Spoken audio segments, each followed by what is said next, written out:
Michele, Roll it. did you ever think, young girl growing up in New York, you would be in the NBA one day? No. And if you saw my basketball skills, you wouldn't have either. Absolutely not. Absolutely not. See, the reason I asked that question is because, and I made that statement, it was probably about 4 or 5 years ago. It was at one of the NBA All-Star games, and I was when Mark Tatum became deputy commissioner. I said, Mark, I really think y'all should do a different set of NBA All-Stars. He was like, what do you mean? I said, you should do. I said, especially for young black kids. Here are these NBA All-Stars, these African Americans who don't bounce a ball. They're in the NBA. I said, because we need to change the view in the community that, okay, I can only play ball, versus the people who are accountants and lawyers, the people who are doctors, who are medical specialists, the people who are in executive roles, because now you reframe this idea of the role that we play in sports. Absolutely. I tell people all the time, this is a game, but it's a business. And the ecosystem that surrounds this game is vast. And it includes lawyers and doctors and accountants and people in marketing and communications. And none of them, a few of them, look like us. And so one of the things that we're doing now with HBCUs, and I know this will interest you, is we want to introduce African Americans that are interested in sports to exactly what the opportunities are that have nothing to do with being able to bounce a ball. And there are tremendous opportunities if we take advantage of them. And of course, we got to open some doors. But yeah, I mean, you can be in this business and not have any ability to put a ball through a hoop. And your career will last a lot longer than all the players, and that's sort of that thing that so when we were having that conversation, I said, because it sort of went back to when I was at Texas A&M. I remember sitting with one of the presidents. I said, y'all do a masterful job of recruiting black football players. I said, but you do a horrible job of recruiting black scholars. I said, when you're going to somebody's living room, you're talking about these are how many first round draft picks we have. I said, well, you should have a database of, here are the African Americans who have graduated from our university who are now CEOs or vice presidents of companies or different roles. I said, now all of a sudden, that young man, that young woman is going, whoa, hold up. I said, they're seeing those people. I said, that's how we have to redefine black excellence, because if we're only fed, and it's no disrespect to Steph or LeBron, but if we only see that and we don't see the other roles and positions, then we'll never believe that we can even do those things. I mean, one of the things, I love LeBron for any number of reasons, but one of the things I particularly like about him is if you look at his inner circle, they look like him. Right, so you got Maverick that's out there. You got Rich Paul. They are not athletes. Well, Maverick will say that he had some skills, but they are. Rich is now one of the most powerful agents in our business, and he looks like LeBron. Maverick is now one of the most formidable producers in the business. So yeah, there are opportunities. We just don't know about it, and part of what we you don't know, you don't know. But you don't know, you don't know. But yeah, I mean, this ecosystem is unbelievable. Security, obviously communications, transportation. I mean, catering. I mean, it's a business. It's a huge business, and even here, the contracting that we do just to support the union. It took me a minute to make sure people understood that I was serious, but I said, I'm serious. they have to look like the men that are paying them, right? I mean, 95% of my bosses are African American. They support this union with their money, and their money needs to go to people who look like them. See, that is it's one, you said, look, y'all, I'm serious. Mm-hmm. But what that actually requires, it requires somebody coming in and saying, oh, y'all thought I'm cool with status quo. Right. I mean, when we talk about this battle that we've been in, fighting for dollars for Black-owned media, mm-hmm. it's sort of the same thing. The mm-hmm. argument I go in saying, this is your black market share. So can you explain to me why this is your black market share, right. but Black-owned media is getting 0.5 or 1% of your ad dollars? Mm-hmm. No, and that's that great scene. There's a great scene from the movie Malcolm X, which I love, when Brother Johnson he was beaten by the cops, and mm-hmm. Denzel played Malcolm X, said, right. Get a doctor, and the ambulance comes, and then they take him to the hospital, and this white cop goes, all right, you came and got what you wanted, now y'all need to leave. And he goes, no, I'm not satisfied. And that to me right. has to be our thing as African American. Mm-hmm. No. Mm-hmm. I'm mm-hmm. not satisfied. I mean, I have said to managers that who are hiring some mid-level person, and they bring me the resume, and it's somebody white, and I've said, well, how many African Americans did you interview? Well, I said, no, I didn't ask you that. I asked you, how many did you interview? Right. Well, none. Why not? Well, none applied. I said, did you look? What headhunter are you using? And I just refused to hire. I just said, no, unless you can demonstrate that you have looked at a diverse candidate, a diverse pool of right. candidates, I'm not accepting this hire. And go back, and you can even come back to me with someone that's white and say, look, Michele, this is the person I think is the best right. qualified, but that you don't even look. Right, you're gonna make an effort. Absolutely. So that's unacceptable. Tomlin, I think he's right behind Bill Belichick in terms mm-hmm. of most consecutive years being employed. Yeah. Mike Tomlin was not on the initial list because of the Rooney Rule. Unbelievable. Rooney, owner of the Steelers. Right. Tomlin got the interview, and in the interview, they were like, yo, amazing. This cat's, and now he's the second longest tenured coach in the NFL. There you go. He doesn't get that shot mm-hmm. if you don't have that Rooney Rule. Mm-hmm. So what you're saying is like, yo, there's gonna be a Rooney Rule mm-hmm. without me calling it Rooney mm-hmm. Rule. Mm-hmm. And I mean, I think back Chris Rock when he criticized Lorne Michaels at SNL. He said, look, y'all got to go look for talent outside of Second City. Exactly. Or the people who you hang out with. Exactly. And that is the thing that. It is the lack of access. Mm-hmm, mm-hmm. Not that we can't do it, mm-mm. but you do not have the access.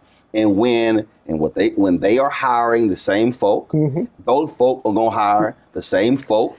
They're gonna lock down these 6 and 7 figure jobs, mm-hmm. and then we're sitting here going, well, what happened to us? Mm-hmm.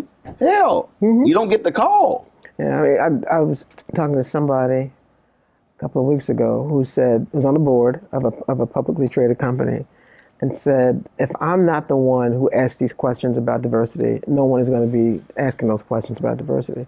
So those of us that are on boards, you look around at the senior management team at the company whose board you serve on, ask the question, because clearly no one else has. No one. Right. And the thing, and see what I've been saying, and I've made it clear to some black people who sit on boards. Mm-hmm.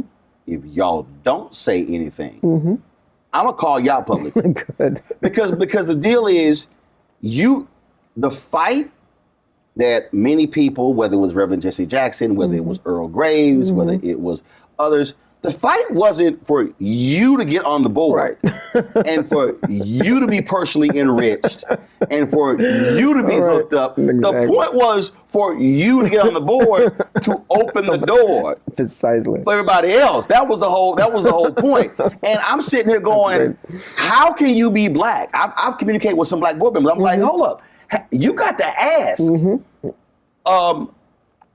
How much we're doing in contracting? Yeah.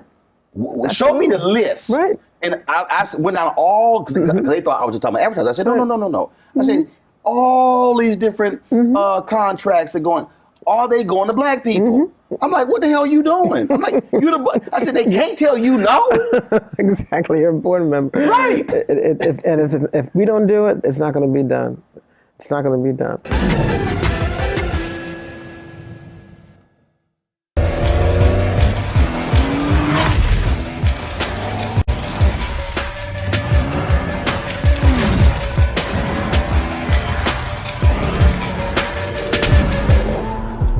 Pull up a chair, take your seat.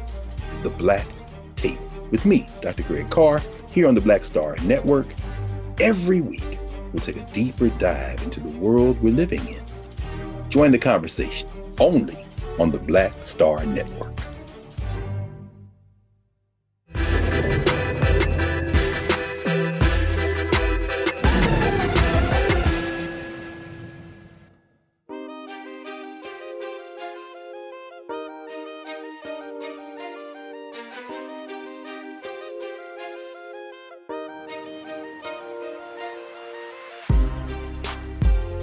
I got on the board and they stupidly made me head of the, well, I say stupidly, but not really, asked me to chair the Nom and Gov committee. I said, okay.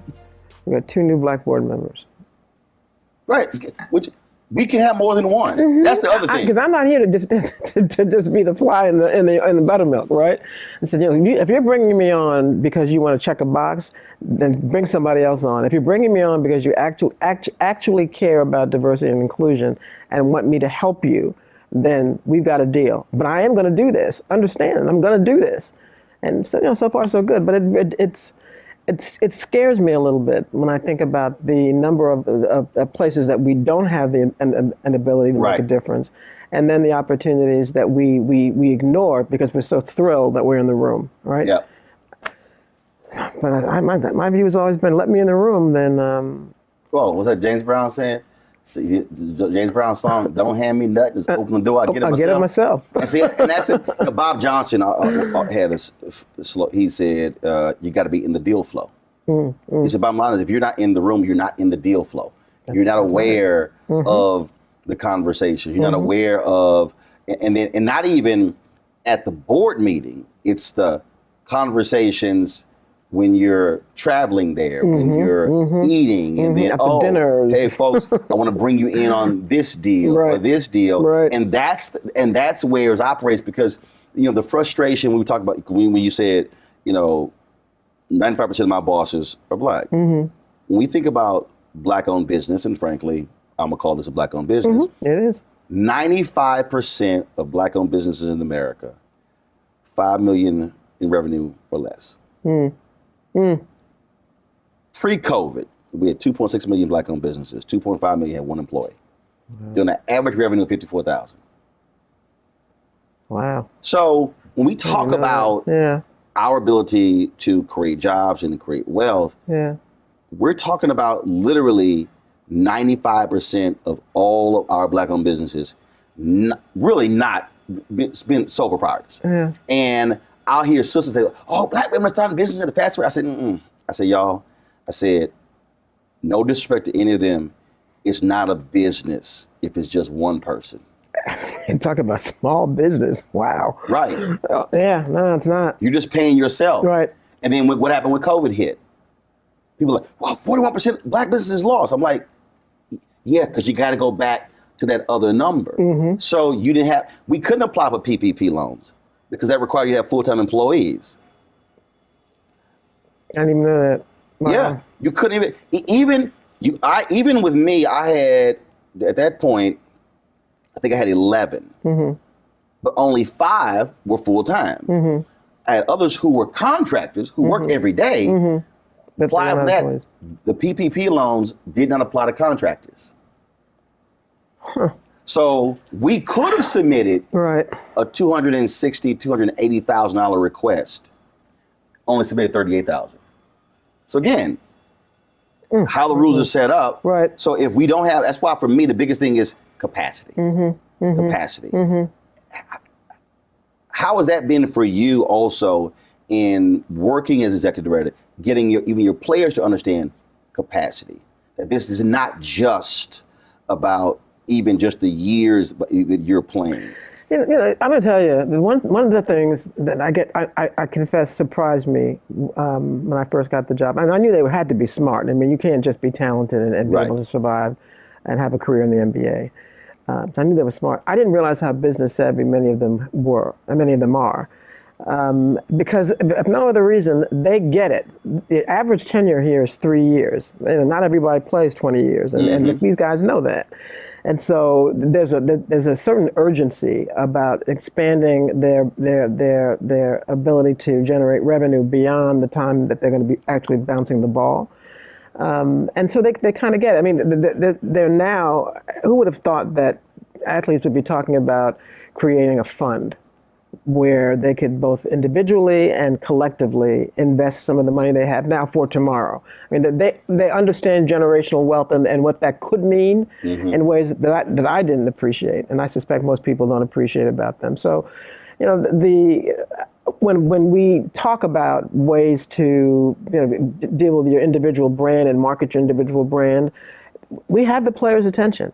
When we talk about opportunities, because we operate a business. The NBPA has a revenue generating arm, Think 450, and we talk about investing in companies and securing equitable shares. We have their attention. They understand that. And they also understand something which I guess I knew, and that is that they are the largest group of black millionaires on the planet. They get that. And so obviously they want to make sure that their individual contracts are as big as possible, but they also are incredibly interested, and we get their attention when we talk about how can we collectively figure out a way to make you even more wealthy and create something for your families beyond when you're going to be on Earth. This is an enormously savvy group of young men, and they understand that this is, again, a sport, but it's a business.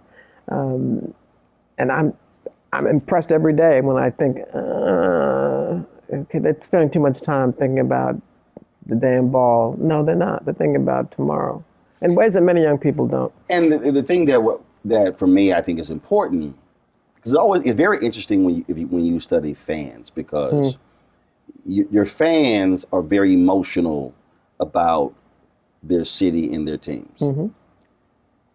But what this culture has created, players have turned out to be villains oftentimes. It's true. When they decide to hold out, demand a new contract, demand to be traded. And we look at these owners as these pillars of the community who we love and adore, and folk, well, they turn to the players. We pay your salary. And I'll tell them, I'm going, but y'all ain't saying nothing to the billionaire sitting over there. Not a word. But you mad at these guys right here, and the point you just made, look, it's finite. What did Chris Rock say? He said, no, Shaq ain't rich. The dude who paying Shaq, he rich. Incredible. And we dropped it. And that's the thing. And it's always a trip to me when I hear fans who never want to deal with the business of the business. And I always say, you ain't playing. That's true. You not rehabbing when you get injured. Exactly. If people knew, I mean, it's not the owners of these teams are not here simply because they like basketball. These teams make a lot of money, a ton of money, and because of this cap system, they can't spend as much money as they make on players because of this notion of, well, some markets are going to be disadvantaged. When we talk about LeBron's money, if you don't know about LeBron's money, look at Jenny Buss's money. That's money. I mean, and that's talk about generational wealth. She was rich before she was born, right? So it is. I think for number one, they don't know who the owners are, and the owners are smart and not trying to be publicly known. I mean, Mark Cuban is the exception, but most of these guys love to be anonymous because they don't want the ire. I mean, when they do find out, when fans do find out what they do and find out some of the business that they're in, then they get some negative attention. But because they know who the players are, there's a familiarity that they believe that they have, and the right to criticize that they don't even consider. Ain't nobody wearing the jersey of an owner. No. But, and I'm take that back. You are wearing the jersey of an owner, but ain't no owner's name on the back of that jersey. Not on the back of it, but I tell you, he's getting paid a lot of money because of that jersey. Right. I don't know that we'll ever really resolve that, except to remind the community that as wealthy as these guys are, you know that whoever's writing that check is not going broke because he wrote that check. To think that Roger Goodell makes Good Lord. Roger Goodell makes more per year than any single player. It is. He make more than some teams. I mean, he is. Let's say well compensated. I don't know what Adam makes, but these commissioners are not hungry. They're not hungry. Again, it's a business, and that is the thing that I don't care what the industry is. I often, when I'm talking to people, I say, y'all, you better understand the business of your business, because it's not about. For me, it's not about, people like, oh my God, that really looked great. I'm like, yeah, but you better understand how much that tripod, that camera, that slider, how much that costs, how much the staffing costs. I said that's the business of the business. That's exactly. And if you fall in love with just the craft, I remember, I would probably say a generation ago, you would hear players always talk about, look, I just want to play ball. Okay. That's fine, but as you said, it's finite. What you gonna do when you retire at 32, 34? Right. And that's another 30, 40, 50 years of life. And every day they're one injury away from being done. I mean, football's worse because it's the level of physical contact, but these guys know. I mean, there are players that had a great 2 to 3 years, and then just before they're about to sign that big contract, they got hurt. Brother, my goodness, was one of the best. Brandon Roy, Portland. Knees Gone. Shot. That's it. You're done. I mean, one of the things that football always says that they envy about basketball is that our contracts are guaranteed, and and they're right. But they're guaranteed up until they expire, and when they expire, that's it. That's it. It's incredible to think. I mean, I'm going to retire, but I'm 65. It's incredible for me to think every day that someone that's 40 years old is like deemed, an old man that's still able to play. And he's the lucky one, because a lot of these guys that we would call them vets, they're 30. Yeah. They're 30 years old. Oh yeah. I mean, I think back. I look at how long Kevin Willis played. I think how long Moses Malone played. There are very few guys who are playing past 35. But to think you're 31 and your career is over is crazy. It's insane. It's absolutely insane. But it's the reality for these guys. I mean, every year I've had to learn who the rookies are. But sad, and I do. I spend a lot of time so that when I meet them, I know all about them. But as it turns out, half of them I never see after the first year because they just don't make it. And we bring in 60 bodies every year, and 40 of them, if they're lucky, they're still here year 2. Many of them end up in the G League or end up going overseas, and they're not making any money there. And those that survive here, you got to make it to that second contract to get paid. It is a transient business, and if these guys didn't appreciate the fact that they could be one and done at any moment, then they'd be foolish. I tell them, if you just try to survive at least 3 years, because there's some things that you can get. One of the things you can get is you can get health insurance for life because this union pays for that. But you got to put in 3 years. Well, a lot of guys just don't. They can't do it. Not 3 years overseas. Right. 3 years with an NBA 3 years contract. with an NBA contract. It's scary to me that many of these men are going to be in terrible shape 10, 15 years from now, because they won't be able to play any longer, and they won't have been able to have a successful career in the NBA. And this is it. So you got to have a fallback.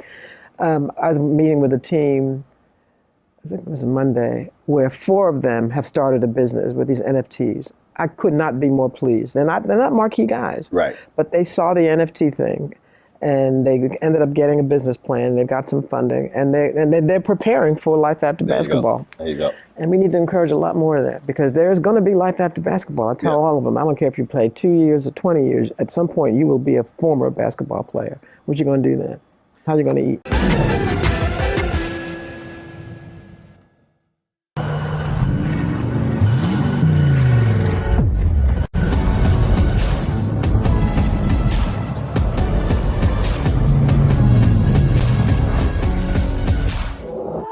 Don't you think it's time to get wealthy?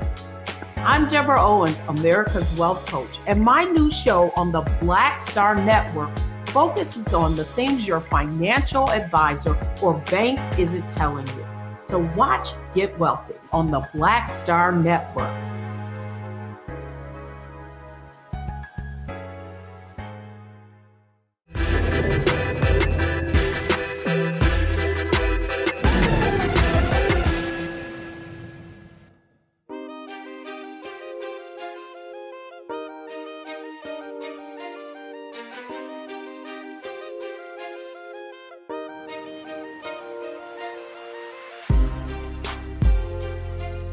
How did you get here?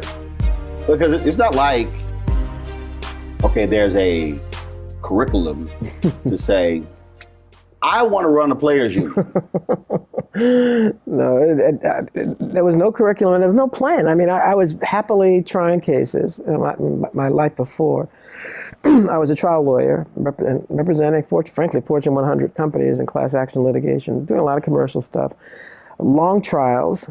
And literally by coincidence, I had a case that settled that I thought was going to be in trial for about a month and a half. And when that happens, you suddenly have a lot of free time. And I had time to read a newspaper, right? And I read about my predecessor being fired. And to be honest with you, Roland, I wasn't even aware that there was a Players Association. I mean, I didn't know they were unionized. I had no idea. I said, oh, they got a union? That's cool. I didn't know anything about this union. The only union work I did, I represented union officials who were indicted. So I had no labor law experience to speak of.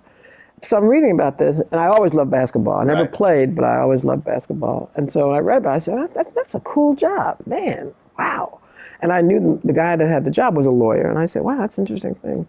And I just knew they'd find someone within, a couple of weeks, months, and whatever, to replace him. Put it away, didn't think about it. And maybe 4 or 5 months later, read again that they were still looking. And I said, what? They couldn't find. Well, I said, what's up with that?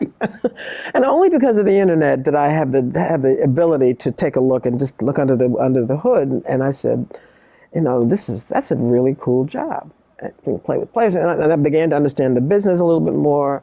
And the more I looked at it, the more I said, Michele, you can do this. And then I said, no one can do this better than you. Hell. And then when I found out the players interviewed you, that's all I needed, right? I said, okay, good.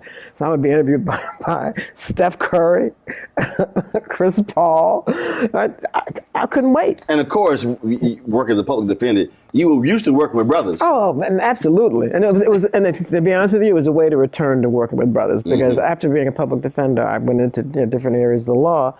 And by the time, before I got to this job, I was representing, again, Fortune 100 companies. There weren't a whole lot of people that looked like me. They were my clients. Not Fortune 500. No, 100. 100. The ones that were really being sued. 400, I ain't even talking. Yes. I was at Skadden, a large law firm, and you had to be Fortune 100 to be able to pay our fees. So it was a way to get back to working for individuals again, and then black people. And the minute I started the interview process, I said, I got to have this job. This job is mine. How long was it? How long was that? So first of all, how did you just like, hey, I want to apply for this job? Well, I did. No, I found out that they had a search firm, Right. So I contacted the search firm and said I'm just curious. And the guy that was running the search, coincidentally, that's what he said at least, was going to be in D.C. I lived in D.C. at the time. Was going to be in D.C. visiting his parents, and said, "Do you have time for a cup of coffee?" I said, "Sure." So I had coffee with him, and at that time I was telling him, "Well, I'm just curious." And he had done some due diligence on me, and he said, "Look, if you're really serious about this, you need to make up your mind, because we're down to the last couple of candidates. I'm going to present to the executive committee." I said, "Well, I'll let you know." He said, "Well, let me know by X, like Friday." And I was like, "Who are you talking to? Let you know by?" So I said to him, I said, "Look, I got a pretty nice gig, so if I do this, it's going to be something I'm going to do, but I can't be rushed." He said, "Well, I'm just telling you that if you want to do it." You're like, "You call me." right? But my arrogance was such. I said, "I don't need this crap. I'm not going to make a decision like that on his turn." But I said, "Michele, you really want to do this?" And so I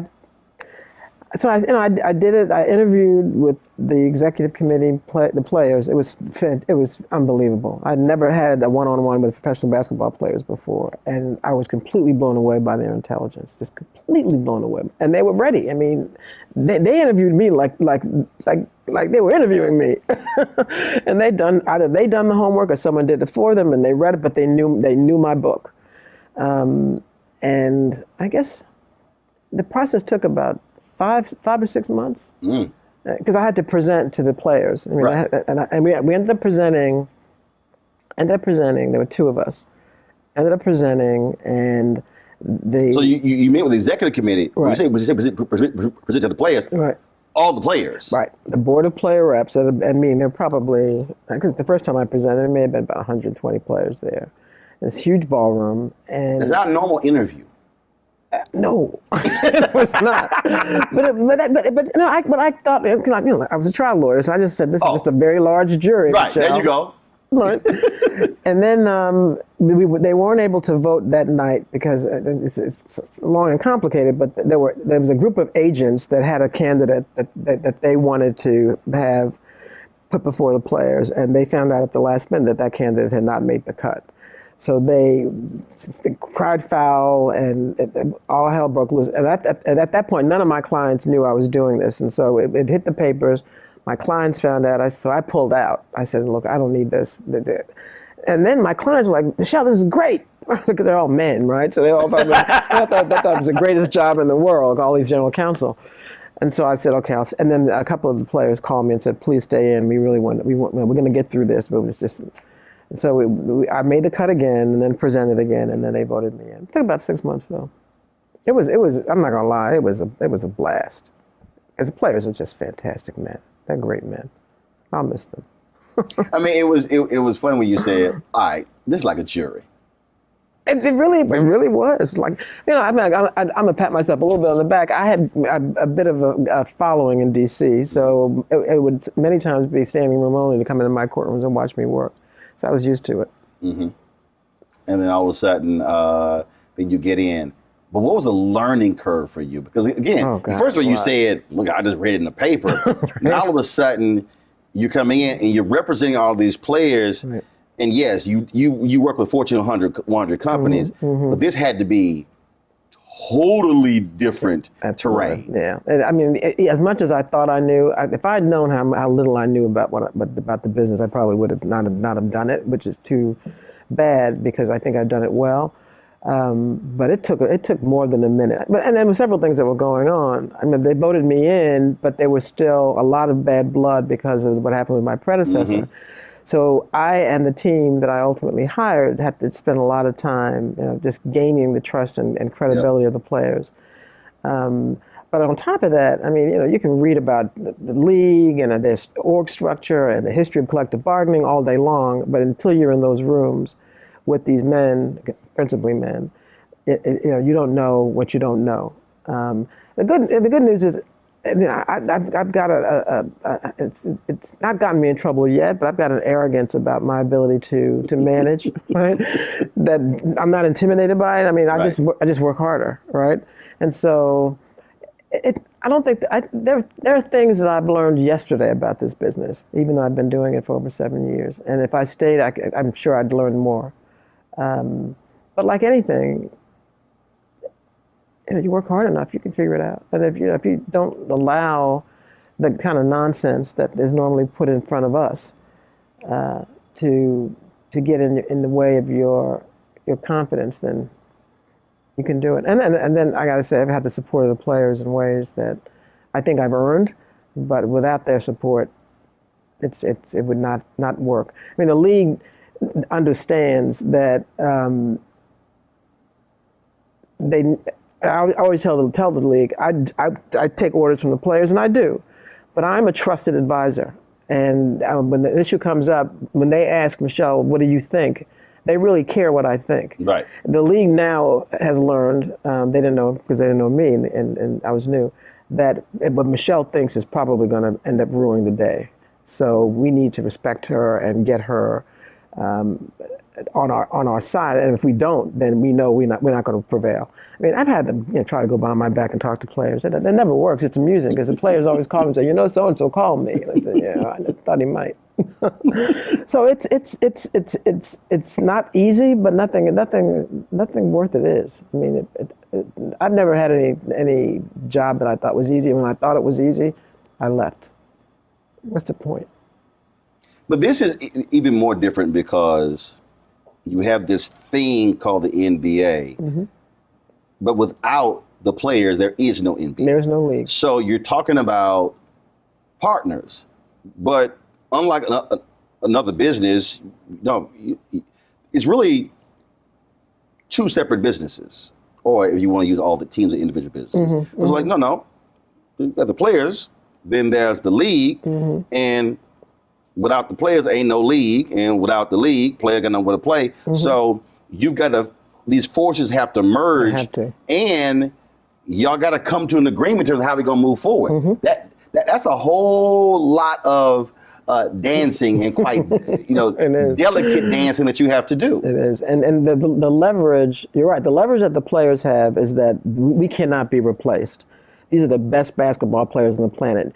If the league can't say, okay, you're all fired, we're going to get some more. Who's watching that, right? Right. Right. No one's going to do that. The leverage that the league has traditionally had is the money. Power. Right, because when they lock the players out, they stop the checks. Right. You can't get paid if you're not playing, and that's the deal. So the dance, if you will, is to make it not worth their while to lock us out, right? This game makes so much money. When I negotiated the CBA in 2016, the game was, they just negotiated this big TV deal, and everybody was popping champagne. I'll give it to the league. They won. That's a good damn deal. And I said, no one's making any money if you try locking these men out. So, and it was clear that we needed to get an increase in compensation for the players and some other things we wanted. And I said to Adam, I don't mind a fight. That's what I do. So, if y'all want to lose all this money, y'all want to swing? Right, let's do that. I mean, that's unacceptable. And I said, there's some things you can say are unacceptable, and I think I can probably believe it. But when I say that there's something unacceptable, you should also believe it and figure it out, right? I said, because at the end of the day, I know my guys aren't going to make any money if you lock us out, but you know what else? You're not either. And that's a lot of money. It's right. So much money. And as long as the money is being made, then we are able to act like partners. What's going to be a challenge in this next CBA is that that COVID has hit players and the teams. Right. And there will be some effort to figure out a way to claw it back. And I mean, as happy as I am to be retired, I kind of regret that I'm not going to be able to negotiate the next CBA because it's going to be a fight. Having said that, I'm watching these numbers.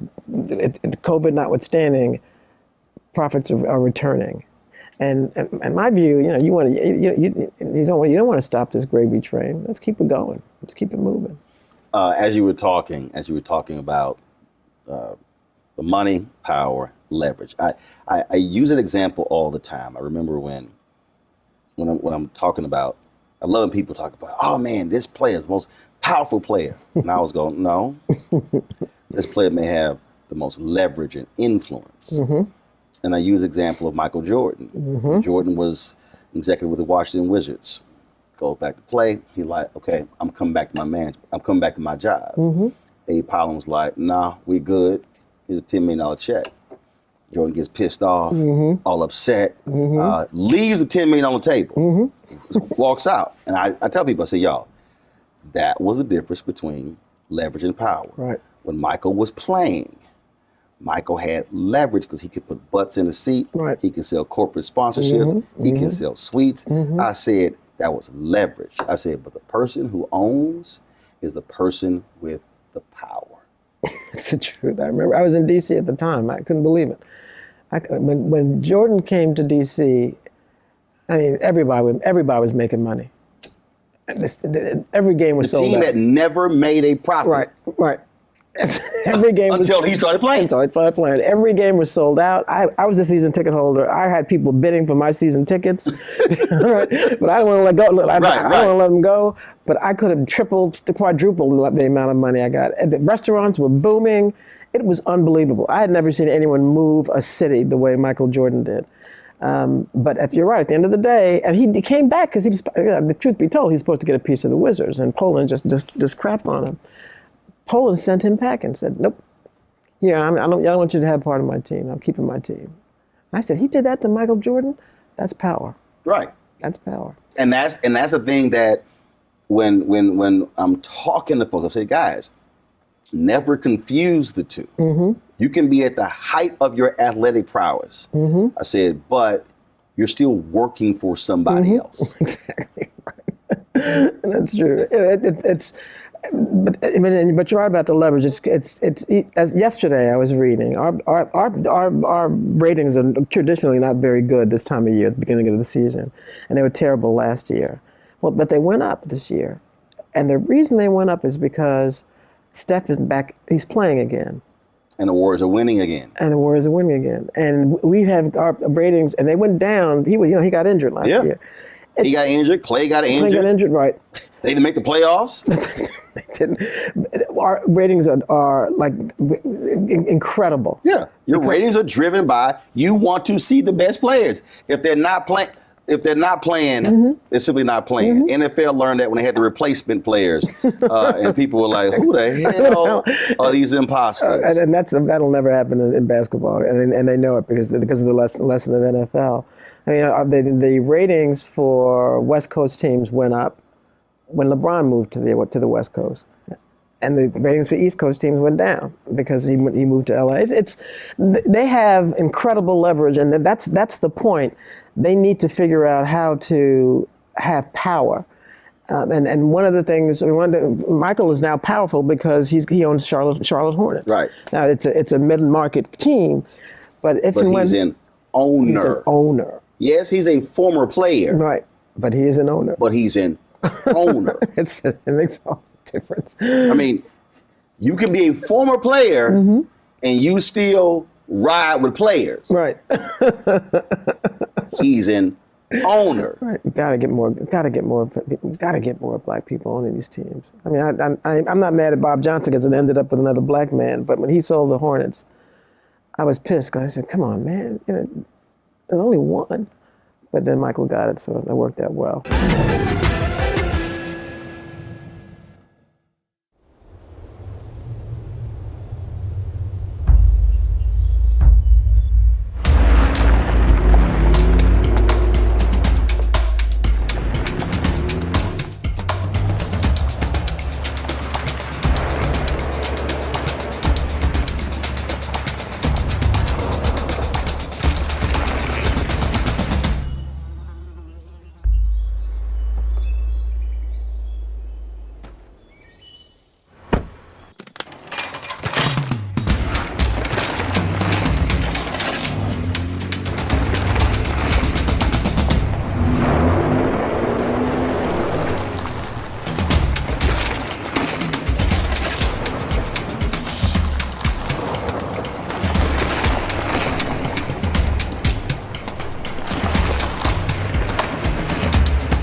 Hi, I'm Dr. Jackie Hood Martin, and I have a question for you. Ever feel as if your life is teetering and the weight and pressure of the world is consistently on your shoulders? Well, let me tell you, living a balanced life isn't easy. Join me each Tuesday on Black Star Network for a Balanced Life with Dr. Jackie.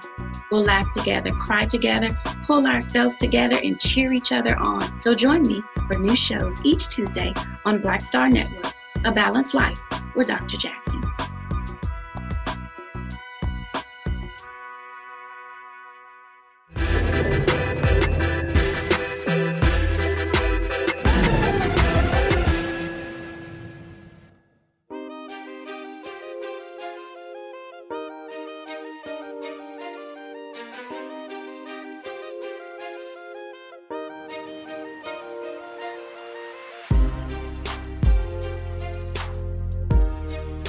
The as you were talking about it, we talked about leveraging that power.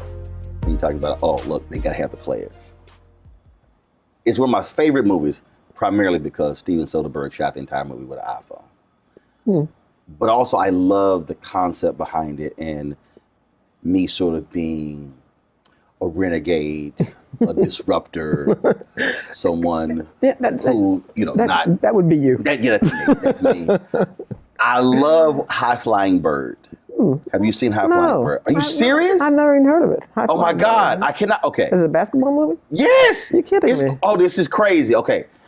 Andre Holland is an agent. Right. And they're talking about an NBA lockout. I did see that. Sonia Son is playing the role that you had. Right. I did the Players see that. Union. Right. I did see that. First, Right. again, I watched the movie because as a content person, Soderbergh shot the entire movie with two iPhone 7s. That's amazing. This is before the iPhone 11, 12. Yeah. Bill Duke, so the classic line, they invented a game on top of a game. But the reason I love that, because the whole thesis of how he brokered a new deal by leveraging the players, saying, you now know in social media, they can literally create. It was these 303 games. They've already sold 20,000 tickets or whatever the heck, and completely word of mouth, whatever. So just again, from how I think about from a business standpoint, when people come up to me and they're like, well, so what, you launch your own show and you just launch your own network, and I'm going, yeah, because I'm leveraging my 3.5 million social media following and now developing these other things, and then pushing advertisers a certain way, saying, now, do you want me to call you out? We can do that. Right. Or we can do business. And I love that. I love it because, again, what it is, what he was saying to players, what he was saying to play in that movie was that you are, in essence, individual corporations. Yes, you are an employer of the team and the league, but you are individual corporations. And if you think of yourselves in that way, it completely transforms your thinking. Right. And that's power. Right. So yes, LeBron works for a team, has leverage, but because he's built these other companies, he's now taking his leverage to create power, send his boys to school, make sure y'all get trained. Now they've created, and so that to me is that's capacity, that's building capacity, that's building power. Yeah, I tell the players all the time, you are the CEO of your brand, of your own company, and you need to figure out a way to grow your revenue, and you can't. No company wants to rely on one source of revenue. There you go. All right. Multiple streams of revenue. There you go. And I think that they're appreciating that. There's always been a threat. I'm told. I was never in a lockout, but I'm told there was always a threat during a lockout that the players would form their own league.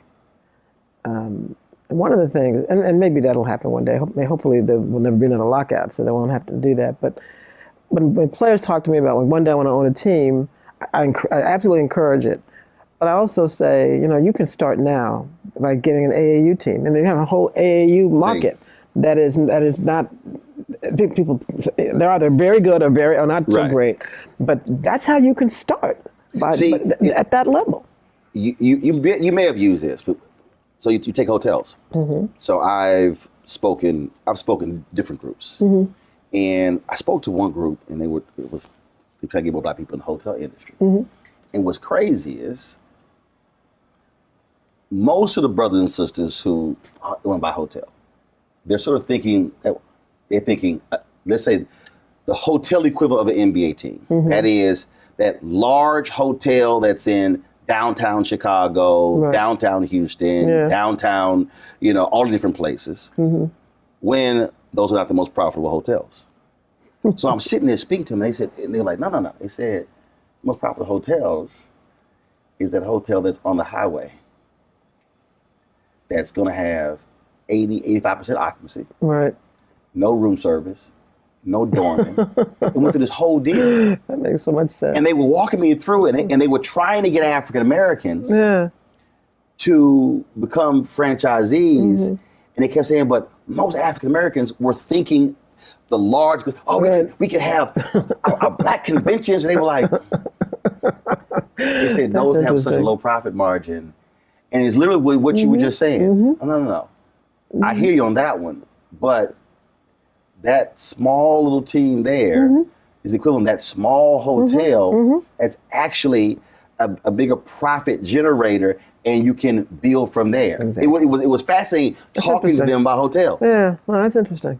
That makes sense. No, it's true. I mean, I was talking to the commissioner of SAIC about how few former players even consider who want to coach will go to a high school before they'll consider coaching at an HBCU, which makes no sense to me. And so one of the things that we did was we started this thing called, we had a top 100 program where we have high school students from all over the country, mostly the elite kids that come to our camp in the summer. And the attraction is that we have some of our players are coaches. So we did a top 50 for HBCUs. And we had to stop because of COVID, but we're going to resume it on this coming summer. But as we were talking about the program, there were literally players that said, well, some of the veterans we were talking to, and they said, did they hire coaches at these colleges? I said, what the fuck is, what do you mean? Of course they do. So we've gotten like 6 guys in the last 2 years to Kenny Anderson's at Fisk. Exactly. Reggie Theus just took over as athletic director. Head coach at Bethune-Cookman. There you go. And so to understand, because they'll let you play, these Division I schools let you play for them, but they won't hire you when you want to get a job in the coaching facility. Reggie Theus went to UNLV and because I play in different golf tournaments. Every time they had the opening in UNLV, couldn't get it. So what you're talking about, no, these are opportunities. Absolutely. Max, hit the opportunity. Absolutely. It's amazing to me. So, I get it. You want to own the Golden State. Well, Golden State ain't going to be for sale for a minute. So, so figure out a way that you can get in the business of team ownership. A finite number of teams. Right, only 30. They're probably going to be 31 in a minute. It's going to be Vegas, I tell you. But and then of course getting an ability to buy into a team is a mystery to me. I mean, the league decides who's going to be an owner and who's not going to be an owner. The one thing my swan song is because right now a current player cannot own a team, right? It's only a former player can because of these notions of there being a conflict. But there's no reason that the NBPA, the union, can't have some ownership interest in a team. There's no conflict if we have it in every single team. Now, the one thing that Adam did because of COVID, and presumably because teams were losing money, was agreed that venture money could come into teams. So every team can sell up to a 20% stake to a venture fund, and they've been doing it. This is presumably to raise capital. Right. Well, if you're going to let venture in, then let me in. Right. Let me in. I mean, if I get some money, and I can get some money, and it may be just a little sliver of equity, But equity is equity. But equity is equity, and because it drives me nuts when you hear about these teams selling for billions of dollars, and then not a nickel goes to a player, when it's only the players that have created the value. Right. It makes me ill. So one of the things that I would like to at least get them talking about is you don't have to give it to me. You should give it to me, but you won't. Then that's fine. But let me buy a piece. Right. Let me buy a piece of every team. It may be literally maybe 1% of 1%, but I want to make sure that anytime a team is sold, that some of that money goes back into the players' coffers. That's what I'm going to do. Yeah. Ownership is ownership. Oh, look, I tell people all the time, and the thing is, it's understanding and not getting caught up in the hype of we were talking about beforehand.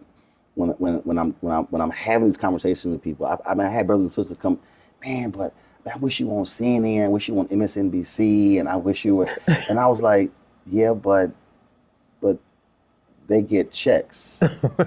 I write checks. And that's the difference. That's the difference. But also, I control the narrative. Exactly. I'm not asking permission. And it's so hard for a lot of folks because they're like, and I mean, I had this major entertainer say, yeah, but man, we need more people to hear your voice. I said, bro, I'm good.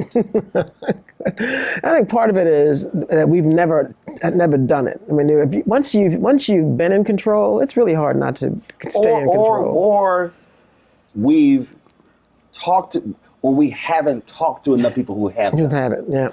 Then understand how it goes. Yeah. And that's the thing, and I think that's the, my first job, my first paid media job, working for a black newspaper. See? For Houston Defender. So Southern Messiah Giles owned the paper. So I saw her saying, yes, that's running. No, that's not. That's true. I saw it. Right. So I saw she owned it. Yeah. My grandmother owned a catering business. I worked with her since I was 7 years old. So see, owning it. And that's the thing that it's just a different deal. And once people get out of the hype of, yes, white validation, and you go, no, owning is owning. It really is. Like, if I decide to go to Hawaii for 3 weeks, I can go, and we'll be fine. Exactly. But it is. But I think for a lot of people, it's still but how many are going to know, and how many will see it? And once you get beyond that, you're like, no. And other people, no, I'm good. They think I'm like, oh man, but I see you, man. You were working and you were setting the tripod up. I'm like, yeah, because I know how to set it up. I had one dude told me. He said, man, you ain't gonna bother to do that? I said, why am I gonna pay somebody to carry the tripod when I can carry the tripod?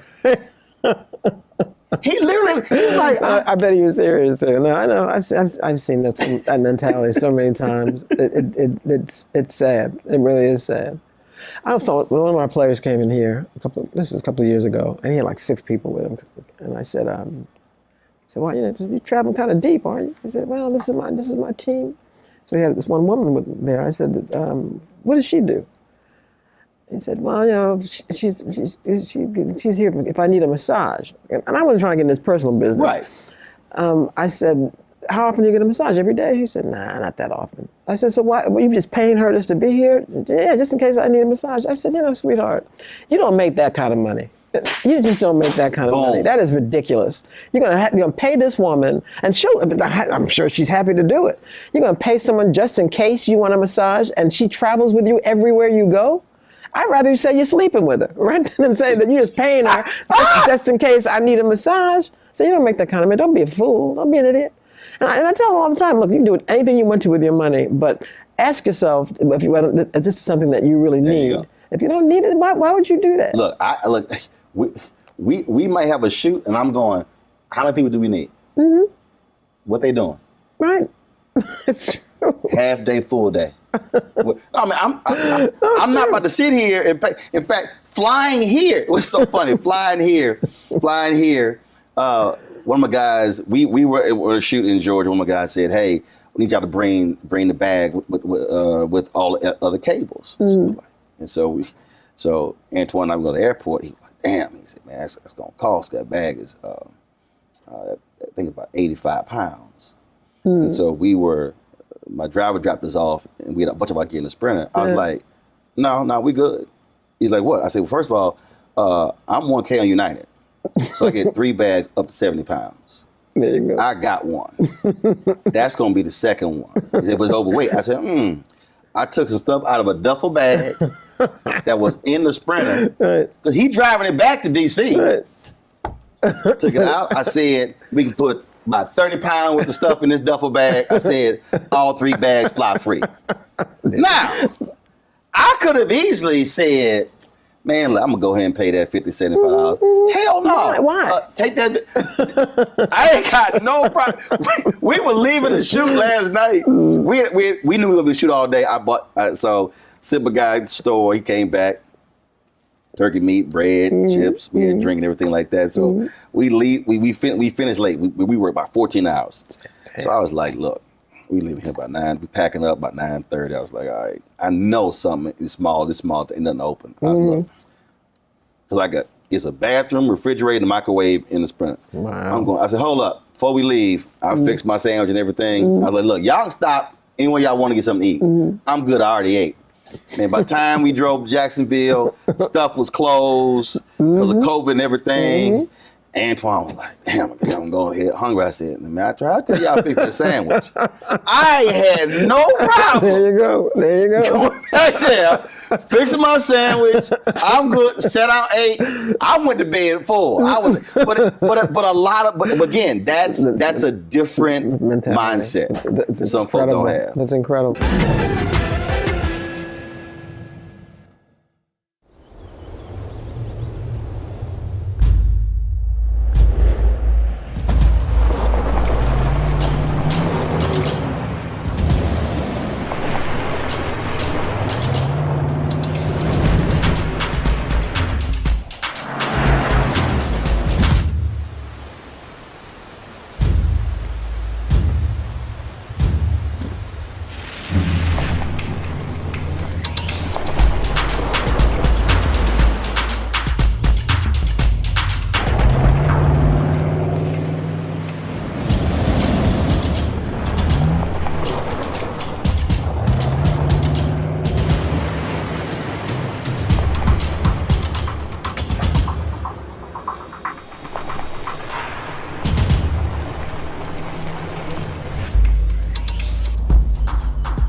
We're all impacted by the culture, whether we know it or not. From politics to music and entertainment, it's a huge part of our lives, and we're going to talk about it every day right here on The Culture with me, Faraji Muhammad, only on the Black Star Network.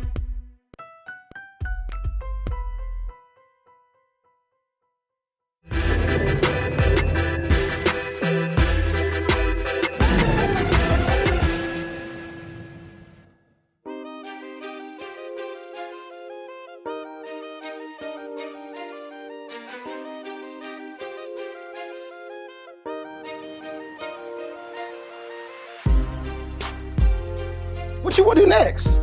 Not much.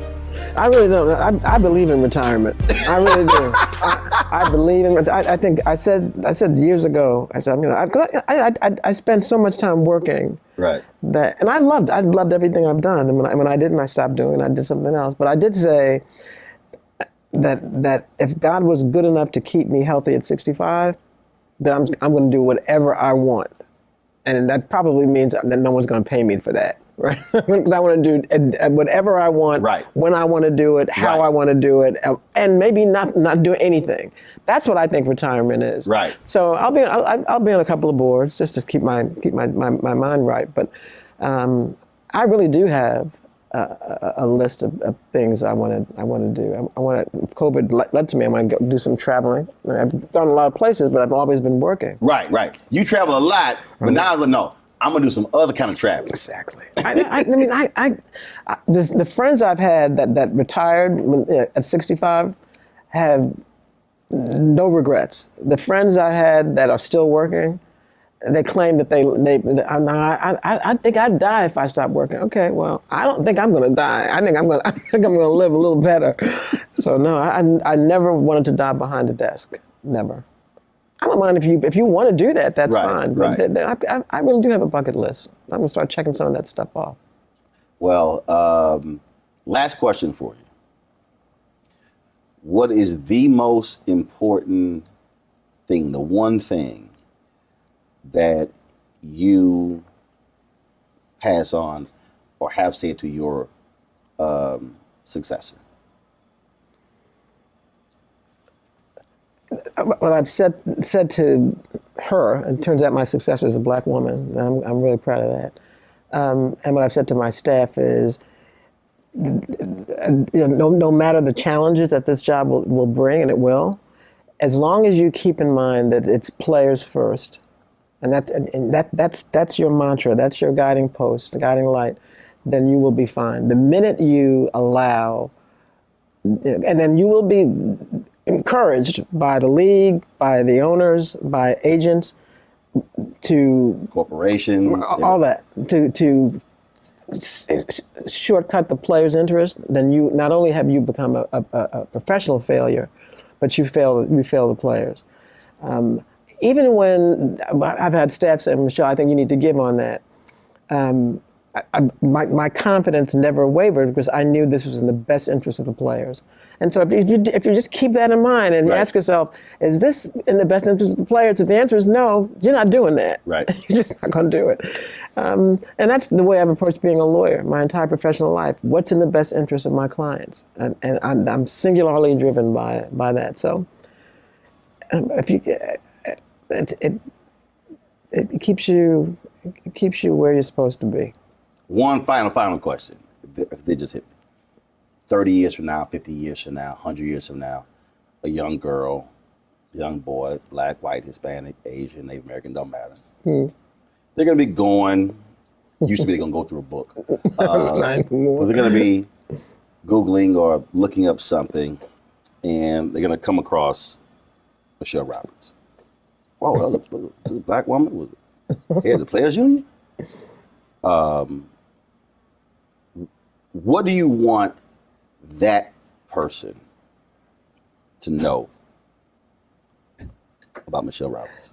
That she's not special, but had the good fortune of having someone in her life that believed in her and told her, you got to believe in you too. And that was my mother.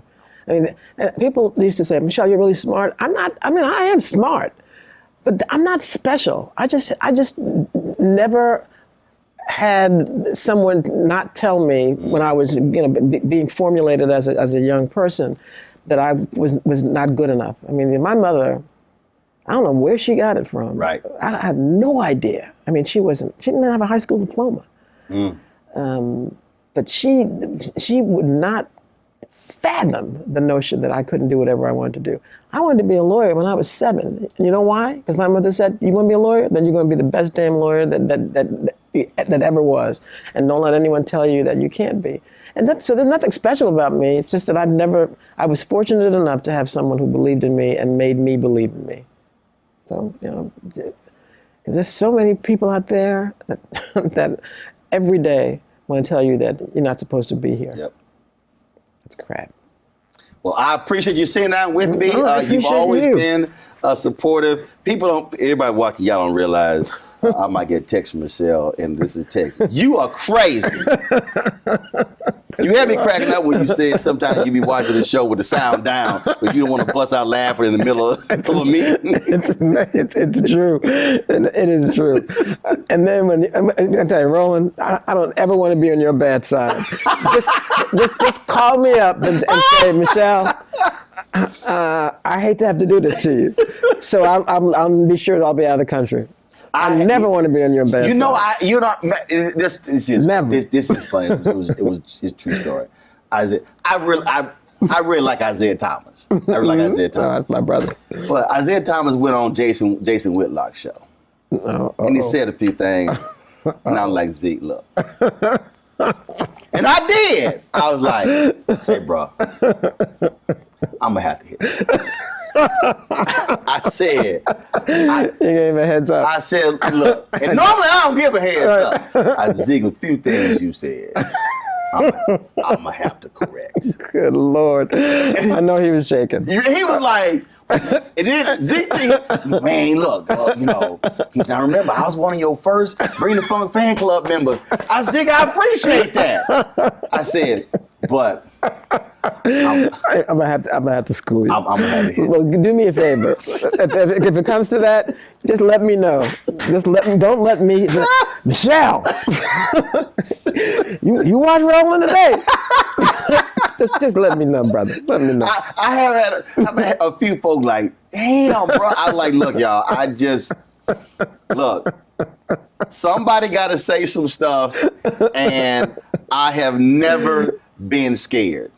I tell people, I grew up. I never spent the night at a non-family member's house. No, we had too many family. I mean, that's my mama, my maternal side. Yeah. My mama had 7 brothers and sisters. Wow. The 8 of them had 42 kids. That's a family. Those 42 kids, I think, 80 or 90 kids. Yeah. And then those kids have had more than like 150. So wasn't no room for friends. So I'm good. I ain't never had friends growing up because I had family members. So I still got a large family. So I tell everybody, I'm straight. So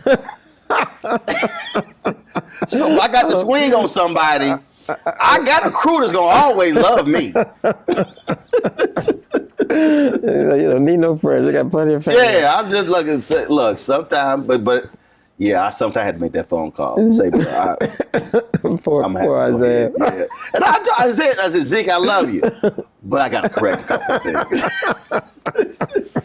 Hopefully he should take my phone call back. I'm like, Zeke, He's a good brother. I was like, next time before you go, call me before you go on. Jason, huh? I give a few. Oh yeah, right there. Well, matter of fact, it was with LeBron when I interviewed Jason. He tried to accuse all of us. Yeah, y'all all for clickbait and everything. Then he talking because I went to LA interview him. Blah blah blah blah. Then he goes, I said, well, why are you always talking about Cap and LeBron? Well, you know, the show is for ratings. I said, I'm sorry, hold up. He talked about clickbait. Didn't you just accuse everybody else of clickbait? Mm-hmm. But you just admit you talk about them for ratings. And there's this look. This was a look he gave. Mm-hmm. and I let it sit there. Nobody talked. Mm-hmm. Let it pause. Look on his face. And that look was, he just got my ass. That's exactly what it was. And the look on my face was, I just got you. I was done after that. I'm gonna try to stay out of your crosshair. Michele, I appreciate you. All good. No, I appreciate you talking to me. I appreciate it. Enjoyed it. Mm-hmm.